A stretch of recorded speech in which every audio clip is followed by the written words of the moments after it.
நமது பாரத தேசத்தின் இதய துடிப்பான வந்தே மாதரம் பாடல் 150வது ஆண்டை நிறைவு செய்துள்ள இத்தகைய தருணத்தில் நம்முடைய தேசத்திற்காக பாடுபட்ட விடுதலை போராட்ட வீரர்களையும் நினைவு கூற வேண்டும்.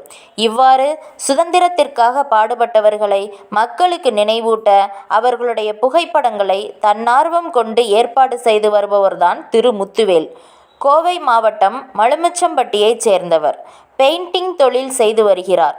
கிட்டத்தட்ட 25 வருடங்களாக தன்னை பொது சேவைக்கு அர்ப்பணித்து கொண்டுள்ளார். துவக்கத்தில் வ.உ.சி. மேல் உள்ள பற்றால் அவரது பெயரில் வ.உ.சி. சேவா அறக்கட்டளையை ஆரம்பித்து சில நபர்களை இணைத்து ஆதரவற்றோர் இல்லங்களில் உள்ள மக்களுக்கான உதவிகளை செய்து வந்தார். பின்பு அதனை விரிவுபடுத்த எண்ணி மரம் நடுதல் மற்றும் ஆதரவில்லாத பூத உடல்களை உரிய மரியாதையுடன் அடக்கம் செய்தல் போன்ற பணிகளையும் மேற்கொண்டு செய்துள்ளார். அடுத்த கட்டமாக சுதந்திர போராட்ட தியாகிகளை பற்றிய தகவல்களையும் புகைப்படங்களையும் சேகரிக்க துவங்கிய இவர் பிற்காலத்தில் அதனையே தன்னுடைய வாழ்க்கையின் முக்கிய கடமையாக செய்து வருகிறார். அரசாங்கத்தின் துணையில்லாமல் கிட்டத்தட்ட 800க்கும் மேற்பட்ட புகைப்படங்களை தன்னுடைய முயற்சியினாலும் கடின உழைப்பாலும் திரட்டினார்.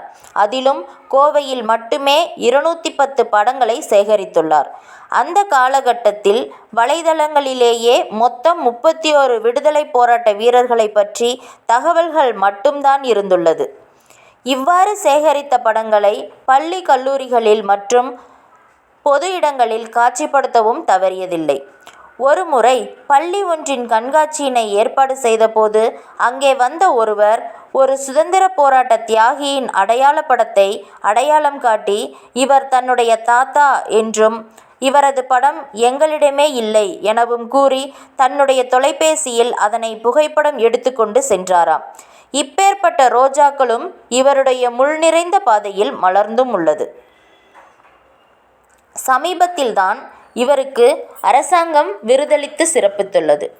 இந்திய சுதந்திர போராட்ட தியாகிகளை இன்னும் பல பள்ளிகளுக்கும் கல்லூரிகளுக்கும் மற்றும் பொதுமக்களுக்கும் கொண்டு சேர்க்க வேண்டியது இவருடைய லட்சியமாக எண்ணி இன்னும் பாடுபட்டு வருகிறார்.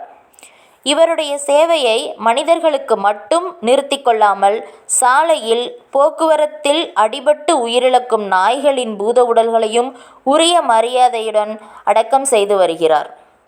எப்பொழுதும் தன்னை பற்றி மட்டுமே சிந்திக்காமல் தன்னால் இயன்றவரை இந்த தேசத்திற்காகவும் இந்த தேசத்தில் வாழும் மனிதர்களுக்கு மட்டுமல்லாமல் அனைத்து உயிரினத்திற்கும் சேவை செய்யக்கூடிய இவரை போன்ற நபர்கள் இருக்கும் வரையில் இந்த உலகில் அறமே வெல்லும் என்று நிம்மதி கொள்ளலாம்.